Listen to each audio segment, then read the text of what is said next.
Air suspension battle naman tayo mga boss. So dalawa yan.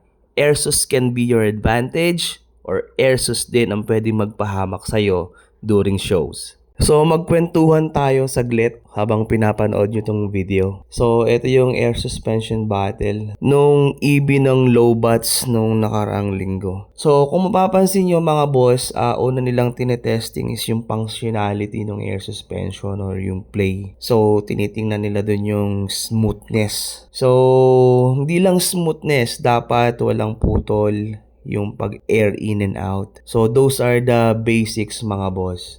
And kung doon pa lang hindi nyo na makukuha na maayos, so most probably, yun yung sinasabi kong magpapahamak sa inyo mga boss. So yung bilis ng pag-angat or bilis ng pagbaba naman ng mga suspension natin is controllable naman yan, alam nyo ng mga judge. And then depende rin yan sa settings ng ng rider or ng may-ari ng motor. So for example, si Nanil, mabibilis magpatakbo yung mga yan, biyahero. So kung mapapansin nyo, yung bilis ng pag-angat ng mga air suspension ng hampas sa lupa is nakadesign kung paano sila magpatakbo sa kalsada. Kasi, halimbawa, ka-air out sila, mababa, rolling sagad. Pag napansin nila na kailangan nilang magangat, syempre, kailangan aangat agad yung motor nila. And kung mapapansin nyo dyan, yung pula, sobrang smooth niya, mabagal siya. And sa tingin ko, this is just my observation and opinion. Pag kinanil, hindi ubra yon. Kasi nga, mabibilis sila magpatakbo.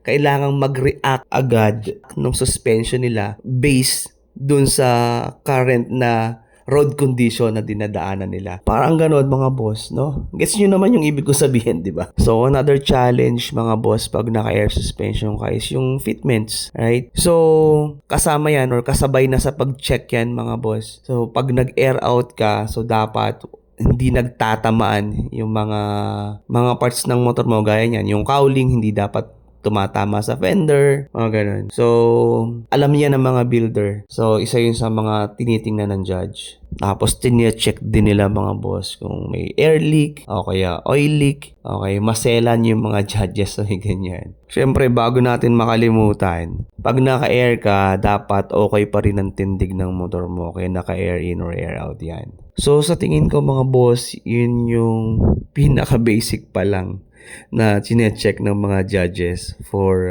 your air suspension. So, next thing na sisilipin na nila dyan is yung inyong installation. Okay? So, dapat talaga malinis ang pagkaka-install ng air suspension components nyo. Okay? Hindi lang malinis, dapat accessible yung mga knobs, yung mga adjustment knobs. And yung detalye mga boss. So, na-observe ko yung mga tornilyo, kanakalawang na, no sa mga judges yan. Minus kagad yun. Okay? And lastly, yung technicality. Gaya nga nung last video natin mga boss. So, nagtataka si judge na ang laki ng tangke pero hindi na makabuhat ng motor. So, nakita nila na nalilimit yung pagkakarga ng hangin sa 90 PSI. Okay, kasi may isang component doon na hanggang 90 PSI lang. So, and yun naman ang maganda sa mga judge, 'di ba? Magkakapag-suggest sila, palitan mo to ng mas mataas para ma-maximize mo yung tangke mo. Pag maximize mo nga naman yung air capacity ng tangke mo, 'di ba?